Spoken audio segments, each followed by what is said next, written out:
오늘은 제자의 길 9번째 시간으로 제자의 행복관에 대해서 말씀을 드리겠습니다. 미국 독립선언서에 보면 이 행복을 추구할 권리가 있다 하는 그런 말이 있습니다. 이 미국 독립선언서의 한 구절인데요. 우리는 다음의 진리들이 자명하다고 믿는다. 첫째는 모든 인간은 동등하게 창조되었고, 둘째는 신은 빼앗을 수 없는 권리를 모든 인간에게 부여하셨으며, 그 권리들 중에는 생명의 권리, 자유의 권리, 그리고 행복 추구의 권리가 있다. 이렇게 되어 있죠. 그래서 행복 추구의 권리, 이것이 하나님께서 인간에게 주신 빼앗을 수 없는, 빼앗아서는 안 되는 권리라, 그렇게 그 독립선언서가 얘기를 하고 있죠. 이미도 여러 번 말씀드렸지만 미국의 이 헌법과 독립선언서는 우리 3.1 독립 선언서와 마찬가지로 그 사상적인 기초가 성경입니다. 그래서 모든 인간은 동등하게 창조되었다. 이것은 진화론으로는 도무지 말할 수 없는 그런 내용이죠. 이건 성서적인 사상이 아니면 얘기할 수 없는 그런 말씀이고요. 그래서 이 행복을 추구할 권리가 모든 인간에게 부여되어 있다는 믿음이 그 독립선언서에 있는데, 이것이 과연 성서적이냐, 그런 질문을 하게 되죠. 그 권리가 있고 그 권리는 박탈될 수 없고, 그렇기 때문에 행복하기 위한 모든 노력은 존중받아야 된다 하는 것이 미국 그 국민들의 마음속에 있는 깊이 뿌리 잡고 있는 그런 철학이라 할 수 있고요, 신념이라 할 수 있죠. 근데 문제는 그 행복이 뭐냐 하는 데 있습니다. 우리말의 네이버 사전을 보면 생활에서 충분한 만족과 기쁨을 느끼어 흐뭇함, 그게 행복이라는 거죠. 혹은 그 흐뭇함을 느끼는 상태, 이것이 행복이라 그렇게 정의하고 있고요.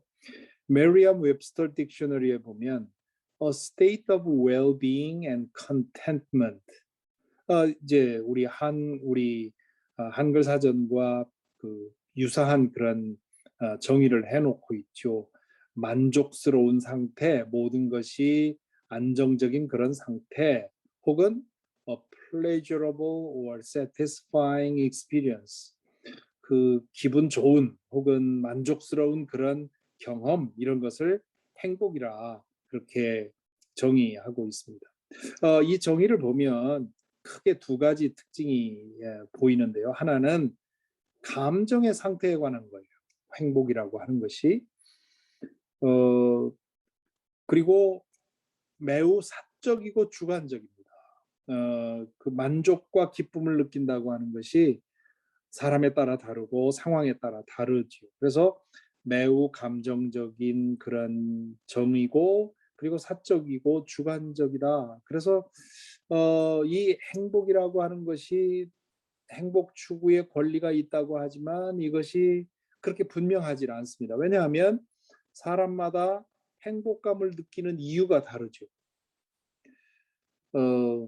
어떤 사람은 권력에서 행복감을 느끼고, 어떤 사람은 쾌락에서 행복감을 느끼고, 또 어떤 사람은 유명해지는 것에 행복감을 느낍니다.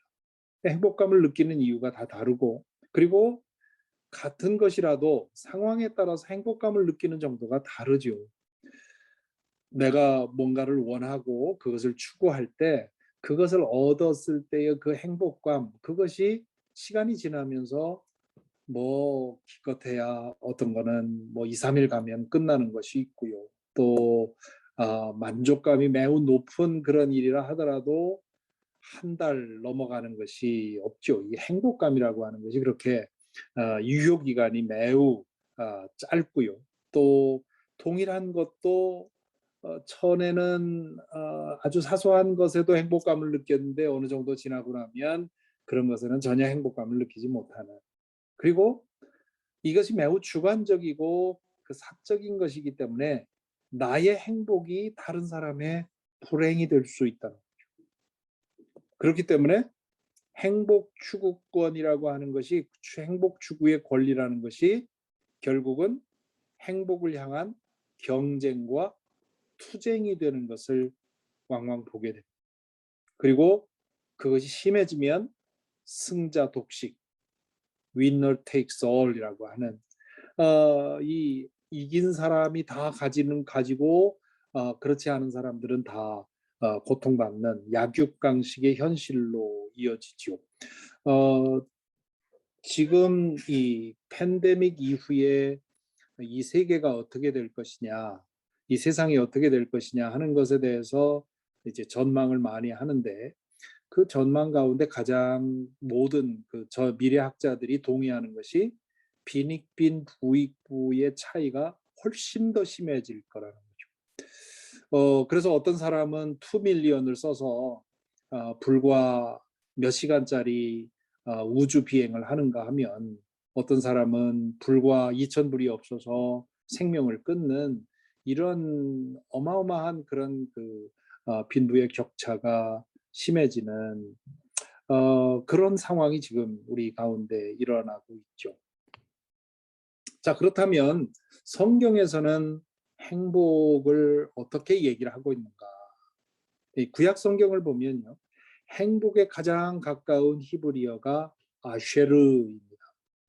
그리고 바락이라고 하는 말도 있는데, 이 말은 복을 받다라는 뜻이고, 아쉐르는 행복한 그런 뜻입니다. 그래서 구약 성경에 특히 이제 시편에 많이 나오는데, 행복한 사람은 누구냐? 하나님께 복 받은 사람.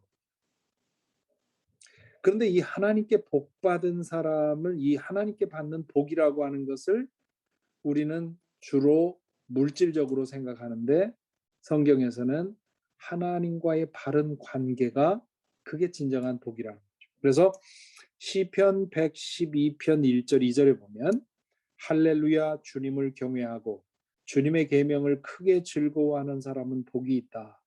여기서 복이 있다는 아쉐르라는 말을 썼는데, 그러므로 이건 행복하다 그렇게 바꿔야 돼요. 그의 자손은 이 세상에서 능력 있는 사람이 되며 정직한 사람의 자손은 복을 받는다. 그렇게 되어 있습니다. 그래서 이것을 이 아쉐르와 바락이라고 하는 의미 차이를 반영해서 다시 번역을 하자면 이렇게 됩니다. 할렐루야, 주님을 경외하고 주님의 계명을 크게 즐거워하는 사람은 행복하다. 어떤 사람이 행복하냐? 물질적으로 잘 되고 부유하고 건강하고 쾌락을 누리고 이런 사람이 행복하는 것이 아니라, 주님을 경외하고 주님의 계명을 즐거워하는 사람은 행복하다는 거예요. 왜냐하면 그의 자손은 이 세상에서 능력 있는 사람이 되며 정직한 사람의 자손은 복을 받기 때문이다. 그리고 시편 1편 1절, 우리 잘 아는 말씀이죠. 복 있는 사람은 악인의 꾀를 따르지 아니하며 죄인의 길에 서지 아니하며 오만한 자리에 앉지 아니한다. 이렇게 되어 있는데, 이 복 있는 사람이라고 하는 것도 이제 행복한이라고 번역할 수 있죠. 그래서 행복한 사람은 어떤 사람이냐?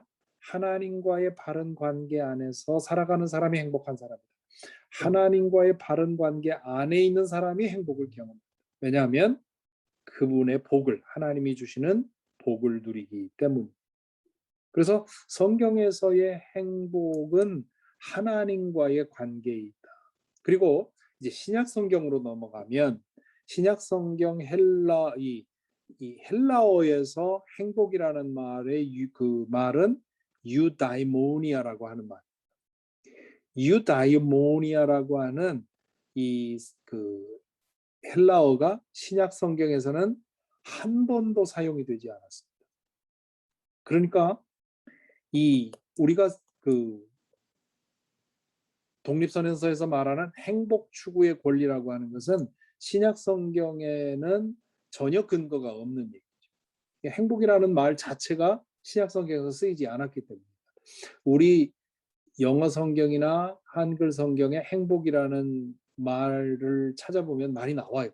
그런데 그거는 그와 비슷한 말을 행복이라는 말로 우리말로 번역한 거지, 헬라어에서 그 행복이라는 말에 사용된 이 유다이모니아는 나오질 않습니다.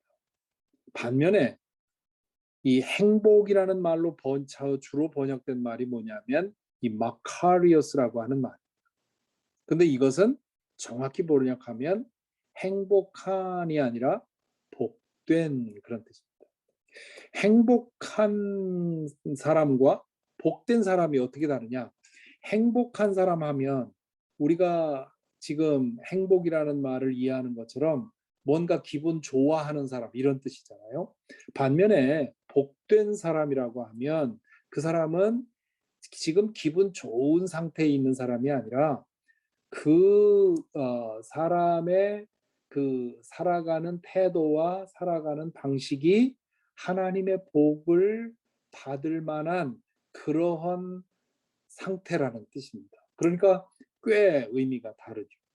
그래서 이 마카리오스라는 말이 사용된 것이 마태복음 3장, 5장 3절에서 10절까지 나오는 팔복이죠. 여기 보면 복 있는 사람은 마카리오스.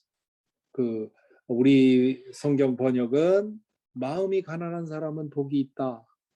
심령이 가난한 사람은 복이 있다. 그렇게 되어 있지만 원어를 보면 복이 있어라 심령이 가난한 사람들. 복이 있어라 마음이 가난한 사람. 이렇게 되어 있습니다. 그래서 이 마태복음에 나오는 이런 말씀을 보면 이 신약 성경 전체를 봐도 복된 상태는 감정 상태를 말하는 것이 아니에요. 하나님의 축복을 누릴 수 있는 존재 상태를 가리킵니다. 그리고 복됨이라고 하는 복된다, 복되다라는 말은 주관적인 사적인 상태를 말하는 것이 아니라 바른 관계 안에 있는 상태를 가리킵니다. 그래서 복된 삶을 추구하는 것은 우리의 권리가 아니에요.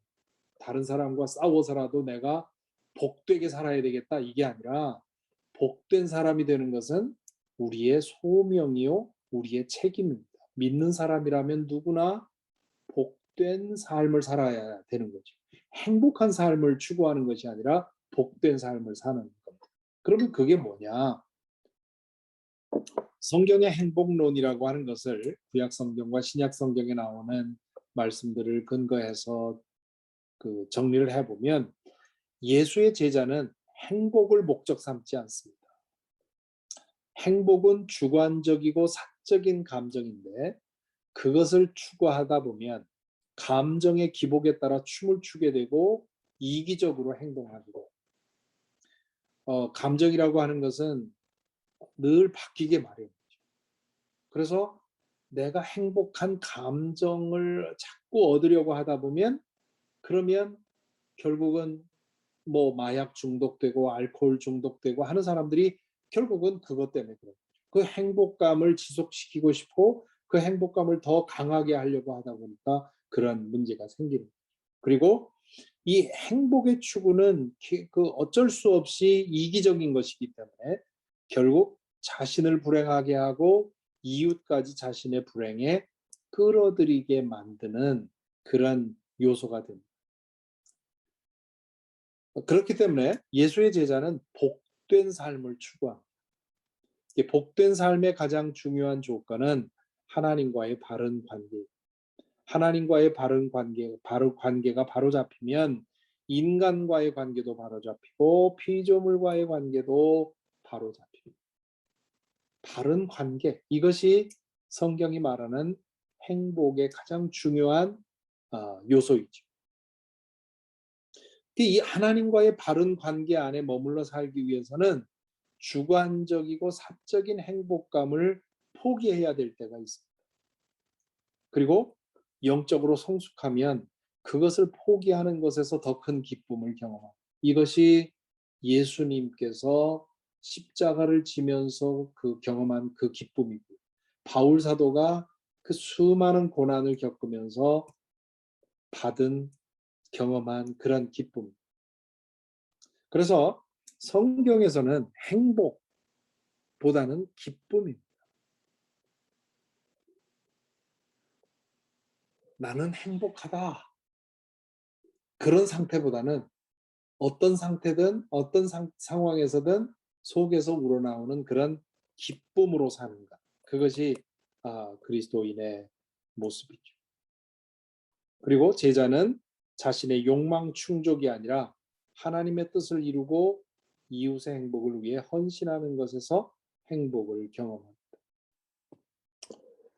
이 행복을 성경에 나와 있는 성경적인 행복론을 가장 잘 요약한 것이 아까도 잠시 언급했지만 마태복음 5장 3절부터 10절에 나오는 팔복의 말씀입니다. 우리 잘 아는 말씀이죠. 마음이 가난한 사람은 복이 있다. 하늘나라가 그들의 것이다. 슬퍼하는 사람은 복이 있다. 하나님이 그들을 위로하실 것이다. 온유한 사람은 복이 있다. 그들이 땅을 차지할 것이다. 의에 줄이고 목마른 사람은 복이 있다. 그들이 배부를 것이다. 자비한 사람은 복이 있다. 하나님이 그들을 자비롭게 대하실 것이다. 마음이 깨끗한 사람은 복이 있다. 그들이 하나님을 볼 것이다. 평화를 이루는 사람은 복이 있다. 하나님이 그들을 자기의 자녀라고 부르실 것이다. 의를 위하여 박해를 받는 사람은 복이 있다. 하늘나라가 그들 것이다. 자, 이 말씀을 보면 여기에 제자가 추구할 것이 뭐냐? 제자는 행복을 추구하는 것이 아니라고 했죠. 그럼 뭘 추구하느냐? 여기 보면 두 가지 얘기를 합니다. 하나는 하나님의 의를 추구한다. 이 하나님의 의가 뭐냐? 지금 이제 강해하고 있는 주일에 말씀하고 있는 로마서에서도 이 하나님의 의라고 하는 것이 매우 중요한데요. Righteousness of God, 이 하나님의 의라고 하는 것은 모든 것이 올바른 관계 안에 있는 상태를 의미합니다. 그래서 의를 위하 의에 줄이고 목마르다 하는 말은 하나님의 의가 이루어지는 것에 그것을 가장 큰 관심사로 두고 산다는 거죠. 마태복음 6장 33절에서 무엇을 먹을까 무엇을 마실까 염려하지 마라. 오직 하나님의 나라와 하나님의 의를 구해라. 하나님의 나라라고 하는 것은 하나님의 다스림을 말하는 거고 하나님의 의는 그 하나님이 원래 지으신 그 원래의 상태, 모든 것이 바른 관계 안에 있는 그런 상태를 말합니다. 제자는 그걸 추구하는 거죠. 나와 하나님의 바른 관계, 나와 이웃과의 바른 관계, 나와 이 피조물과의 바른 관계, 이 세상의 이 하나님의 의 바른 관계가 이 세상에 자리 잡게 하는 것을 위해서 살아가는. 그리고 9절에 보면 평화를 위해서 일한다 그렇게 얘기를 하는데 평화도 이 하나님의 의와 거의 같은 개념입니다. 평화라는 말을 이 히브리 말로 샬롬이라고 하는데 샬롬이라는 말은 싸움이 그친 상태, 싸움이 없는 상태가 아닙니다. 부부가 싸우고 나서 치열하게 싸우다가 더 이상 다툼하지 않고 냉전 상태에 있는 것. 싸움 없죠. 그렇지만 그게 샬롬은 아니에요. 평화는 아니에요. 다시 화해가 되고 서로 사랑하는 것이 그 회복이 되어야 그게 이제 온전한 상태 아닙니까? 샬롬이라고 하는 건 그겁니다. 그래서 모든 것이 온전해진 상태. 우리 제자가 추구할 거는 다른 사람은 어쨌든 나 혼자 행복감, 나 혼자만의 행복감을 어떻게든 키우기 위해서 사는 것이 아니라 모든 것이 하나님과의 바른 관계 안에 들어가서 온전하게 회복되는 것. 나도 온전하게 회복되고 내 가족도 온전하게 회복되고 이 세상도 온전하게 회복되는 것. 이것이 제자가 추구할 거라. 그것이 이제 이 그 팔복 안에 들어있는 말이에요. 그렇게 추구하는 제자는 그럼 어떻게 살게 되느냐? 3절에 보면 심령이 가난한 사람. 이 말은 무슨 뜻이냐면 자신의 영적인 그 갈망을 영적인 그런 배고픔을 느끼고 영적으로 충만해지기를 소망한다는 거예요. 항상 영적인 그 갈망을 가지고 살아간다는 뜻이죠. 그리고 8절에 보면 그 마음이 청결한 사람은 복이 있다 그런 얘기를 하는데, 마음이 청결하다는 말은 하나님에게 집중되어 산다는 말이에요. 그리고 4절에 보면 슬퍼하는 사람은 복이 있다, 애통하는 사람은 복이 있다 그러는데, 그 애통하는 것은 이 세상의 죄 때문에, 이 세상의 상처 때문에, 이 세상 사람들이 당하고 있는 고난 때문에 슬퍼합니다. 그리고 7절에 보면 자비한 사람은 복이 있다. 제자는 자비심을 가지고 긍휼한 마음을 가지고 세상을 봅니다. 그리고 그런 제자는 온유하게 삽니다. 이 온유하다는 말은요, 성경적인 배경에서 보아야 되는데, 겉으로 나이스하고 젠틀하다는 뜻이 아니라 자신의 권리를 주장하고 싸우지 않는다는 뜻입니다. 때로는 양보하고, 때로는 물러서고, 때로는 손해볼 줄 알고, 이러는 사람이 온유한 겁니다. 왜냐하면 하나님이 바로잡아 주실 것을 믿기 때문에. 그래서 지금 이것이 예수님이 팔복을 통해서 제시하는 제자의 모습입니다. 제자는 행복을 추구하는 사람이 아니라 하나님의 의, 하나님의 평화를 추구하는 사람이고, 그렇게 추구하는 제자는 늘 영적으로 충만해지기를 위해 힘쓰고 하나님에게 집중되어 살고, 그리고 세상의 아픔, 세상의 그 고통을 보고 아파하며 자비심을 가지고 살고, 그리고 악다구니로 싸워서 자기 이익을 지키는 것이 아니라 때로는 물러서고 때로는 희생할 줄 아는, 그것이 제자다.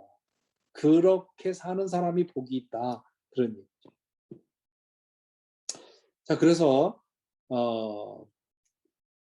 이 모든 것을 정리한다면 제자는 어떠냐? 제자의 행복관은 뭐냐면, 제자는 행복의 관점에서는 때로는 불행한 사람. 이 팔복에 나오는 얘기들을 보면 세속적인 관점에서 행복할 수 있는 그런 조건이 없죠. 그런데 제자는 물질적인 혹은 세속적인 행복의 조건이 아니라 하나님과의 관계 안에서 만족을 찾습니다. 그래서 시편 73편 24, 8절에 보면 하나님께 가까이 있는 것이 나에게 복이다. 내 복은 뭐냐? 하나님께 가까이 있는 것. 하나님께서 나를 자녀 삼아주고 주시고, 내가 하나님 앞에 나아가 언제라도 아바 아버지라고 부를 수 있고 그분의 사랑을 맛보고 살아가는 그 상태가, 그게 복이다. 그리고 세 번째로 제자는 자신의 개인적 욕구를 충족하는 것에서 만족을 찾지 않습니다. 제자가 만족을 찾는 것은 첫째는 하나님께 자신이 조율되는 것, 내 마음과 영혼이 하나님께 충분히 조율되는 것, 그래서 하나님의 뜻을 이루는 것, 그리고 이웃을 행복하게 하는 것, 이것이 우리 제자가 만족을 얻게 됩니다. 나의 욕구가 얼마나 충족되어 있느냐가 아니라 어떻게 나의 삶이 하나님의 뜻을 위해, 그리고 이웃의 행복을 위해 사용되고 있는가. 네 번째로는 제자는 물질적인 복에 대해서 자족할 줄 압니다.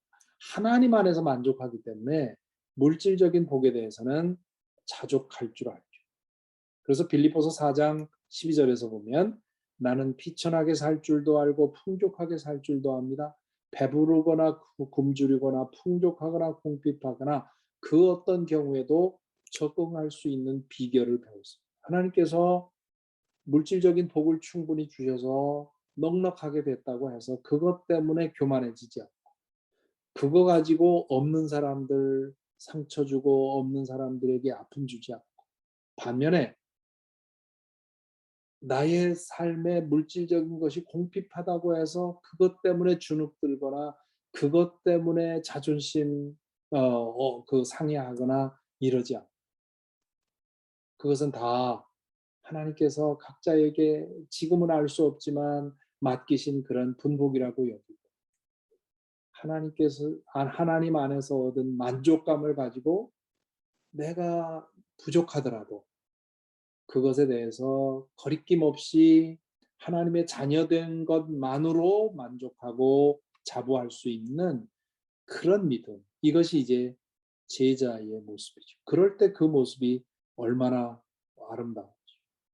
참 교만해질 수 있는, 물질적으로나 지식적으로나 권력적으로나 사회적으로나 교만해질 수 있는 모든 조건을 가졌는데도 겸손한 사람을 보면 고개가 숙여지고, 반대로 정말 웬만한 사람 같으면 자신을 감추려고 하고 또 그 주눅들 수 있는 그런 상황에서 담담하게 당당하게 살아가는 그런 모습을 보면 또 그런 모습도 존경이 되죠.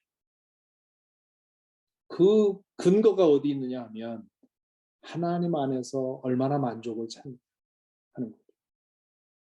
그리고 마지막으로 제자는 행복할 수 없는 상황에서도 항상 기뻐하고 감사합니다. 데살로니가전서 5장 16절 18절에서 항상 기뻐하십시오. 끊임없이 기도하십시오. 모든 일에 감사하십시오. 이것이 그리스도 예수 안에서 여러분에게 말하시는 하나님의 뜻입니다.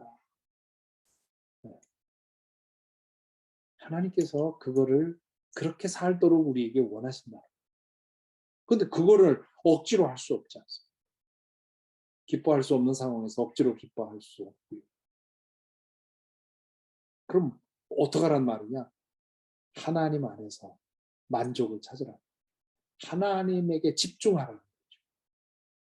기뻐할 수 없을 때 하나님에게 집중하고 하나님 안에서 이미 얻은 은혜를 생각하면 기뻐할 수 있고, 감사할 아무 조건이 없는데 하나님을 생각하면 감사할 수 있죠.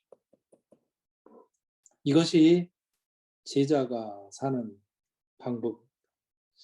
오늘 어느 교우님들이랑 그 대화를 하면서 그 어떤 분에게 일어난 일을 이야기를 나눴는데 아주 사회적으로 성공하신 분인데 아이 중에 하나가 이제 아주 그 심한 장애를 가지고 있습니다. 그 굉장히 어려운 일, 장애이 있는 아이를 키운다고 하는 것이 그 부부에게는 그 보통 어려운 일이 아닙니다. 그래서 많은 경우에 이혼을 하죠. 그 갈등이 쌓이고 쌓여서 결국 이혼하게 되는 경우가 참 많은데, 이분들의 경우는 60이 넘어서 그 남편이 자신이 그동안 그 얻은 모든 재산을 아내에게 주고 딱 몸만 이혼하고 몸만 나오십니다. 그래서 아이를 기르기 위해서 하여튼 자신이 그동안 한 모든 것을 다 아내에게 주고 그리고는 홀로 나와서 젊은 여성이랑 재혼을 해가지고 먼 곳에 가서 이제 사는 거예요. 그런 상황에서 그 남편이 아내에게 뭐라고 말했을까? 나도 이제 충분히 고생했고 그러니 내 모든 것을 당신한테 줄 테니 나도 이제 남은 인생 행복할 권리가 있잖아. 뭐 그런 얘기 하지 않았을까 싶어요. 그게 이제 행복 추구권이라고 하는 생각을 하게 되면 결국 그렇게 행동하게 돼요. 그런데 예수의 제자라면 어떻게 했을까? 만약에 예수의 제자라고 스스로 믿고 그렇게 사는 사람이 그렇게 행동했다면 그렇다면 예수의 제자라고 할 수 없죠. 예수의 제자이고 정말 예수의 제자로서 하나님 안에서 만족을 얻는 사람이라면 오히려 자신이 그 고통을 나누어지고 자신이 그 고통을 감당함으로써 아내와 자녀와 그 가족들이 더 행복할 수 있도록 자신을 희생시키는 것이 그게 제자가 하는 일이죠. 그런데 그 힘이 어디서 오느냐? 하나님 안에서의 만족으로부터 온다는 것이죠. 그래서 결국 이렇게 본다면 제자는 이 세상 사람들과는 가치관이 거꾸로 살아가는 사람들. 근데 이거는 의무감으로는 안 되는 거예요. 만일에 정말 나 혼자 이제는 해방되어서 자녀고 뭐고 다 놓고 정말 새 출발을 해서 남은 10년, 20년 행복을 누리며 살고 싶은 그런 마음이 있는데 정말 그럴 수 없어서 이를 악물고 버틴다면 그건 본인도 지옥이고 옆에 있는 사람도 지옥. 기독교 이 제자로 사는 것은 그렇게는 안 되는 거예요. 억지로는 되지 않습니다. 제자로 사는 것은 하나님 안에서 만족을 느끼고 하나님 안에서 충분한 그런 만족을 경험하고 그 능력으로서 하나님의 의를 추구하고 하나님의 평화, 뭐 샬롬을 이루기 위해서 희생하며 고통받는 것이죠. 그럴 때 나를 통해서 누군가가 행복을 얻고 기쁨을 얻고 삶의 변화를 경험하는 것을 보게 되면 정말 그거야말로 행복을 진정한 행복감, 뿌듯한 행복감을 안겨주는 거죠. 이기적인 행복감은 며칠 갈 수 없습니다. 그러나 이타적인 행복감, 하나님 안에서 이루어지는 그런 행복감은 더 큰 것입니다. 그렇기 때문에 우리 지금 이 말씀을 듣는 교우님들도 그동안 교회를 통해서든 아니면 개인적으로든 그렇게 제자답게 살기 위해서 힘써왔던 것이고 그런 삶을 통해서 그동안에 그런 신령한 기쁨을 맛보며 사셨을 것입니다.